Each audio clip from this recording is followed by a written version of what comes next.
কেৰেলাৰ পালাক্কাড় জিলাৰ চুৰুপুলাচেৰী অঞ্চলৰ এজন লোক বিগত ২.৫ বছৰ ধৰি সাপৰ সৈতে জড়িত হৈ আছে। বিভিন্ন ধৰণৰ বিষাক্ত সাপ এই ঠাইত পোৱা যায়। ৰজাফেটি সাপেও বিনিছ কুমাৰৰ সন্মুখত শৃংখলাবদ্ধভাৱে অনুশাসিত হৈ থাকে।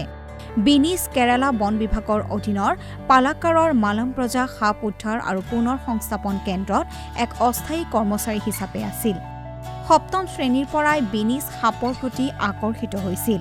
লাহে লাহে তেওঁ সৰীসৃপবোৰৰ বাবে বিশেষ গুৰুত্ব দিছিল। বিনিছে বিষাক্ততকৈও বিষাক্ত সাপ ভিন্ন কৌশলেৰে ধৰে।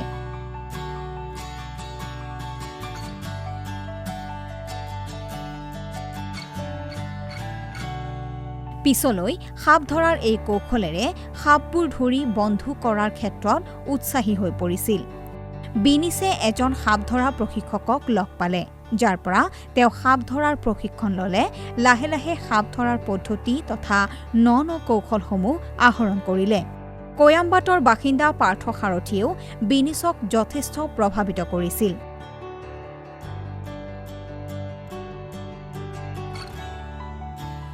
എനിക്ക് പൊതുവെ പാമ്പുകളൊന്നുമല്ല, എല്ലാ ജീവികളും നമുക്കൊരു താല്പര്യമുള്ളതാണ്. വളർത്തുമൃഗങ്ങളായാലും വന്യജീവികളായാലും എല്ലാ ജീവികളും നമുക്ക് താല്പര്യമുള്ളതാണ്. പാമ്പുകളെ മാത്രമല്ല, ഇവിടെ നമ്മൾ ഒരുപാട് സ്മോൾ ആനിമൽസിനെയൊക്കെ നമ്മൾ റെസ്ക്യൂ ചെയ്തിട്ടുണ്ട്. പരുന്തിൻ്റെ കുഞ്ഞുങ്ങൾ അങ്ങനെയൊക്കെ കൊട്ടും നമ്മൾ അതിനെ വളർത്തി വലുതാക്കി അങ്ങനെയൊക്കെ റിലീസ് ചെയ്യാറുണ്ട്. പൊതുവെ എനിക്ക് എല്ലാ ജീവികളോടും എനിക്ക് താല്പര്യമാണ്. പാമ്പുകളോട് കുറച്ച് കൂടുതലാണ്। বিনিছে মেগা কাৰ্যসূচীত অংশগ্ৰহণ কৰিছিল আৰু সৰ্পগৃহত হাজাৰ হাজাৰ সাপৰ মাজত সময় পাৰ কৰিছিল। বিনিছক 1996 চনত মালাম্প্ৰজা স্নেক পাৰ্কত অস্থায়ী কৰ্মচাৰী হিচাপে নিযুক্তি দিয়া হৈছিল। বিনিছে ইয়াত সাপ ৰখা উদ্যানত বিষাক্ত আৰু অবিষাক্ত দুয়োটাৰ বাবেই 100ৰো অধিক সাপৰ বাবে তত্ত্বাৱধায়কৰ ভূমিকা পালন কৰিছিল। বিনিছে ইয়াত ফেটি সাপকে ধৰি সকলো সৰ্প স্থান কৰাইছিল আৰু আহাৰ খুৱাইছিল। বিনিছে এতিয়ালৈকে 10 সহস্ৰাধিক সৰ্পক উদ্ধাৰ কৰিছে। তেওঁ 100ৰো অধিক ৰজাফেটি উদ্ধাৰ কৰিছে আৰু তেওঁলোকক হাবিত মুকলি কৰিছে।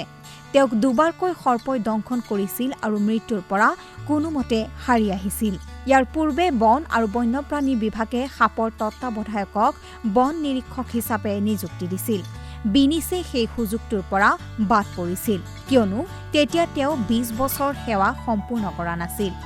এতিয়া কোভিড-19ৰ সংক্ৰমণৰ বাবে মালাম্প্ৰজা সৰ্প উদ্ধাৰ আৰু পুনৰ সংস্থাপন কেন্দ্ৰ, য'ত বিনিছে কাম কৰে, সেয়া বন্ধ হৈ আছে।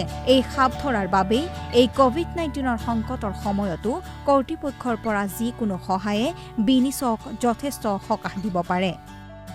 National desk, ETV Bharat Assam. এনেধৰণৰ অধিক ভিডিঅ'ৰ বাবে ডাউনলোড কৰক ETV ভাৰত।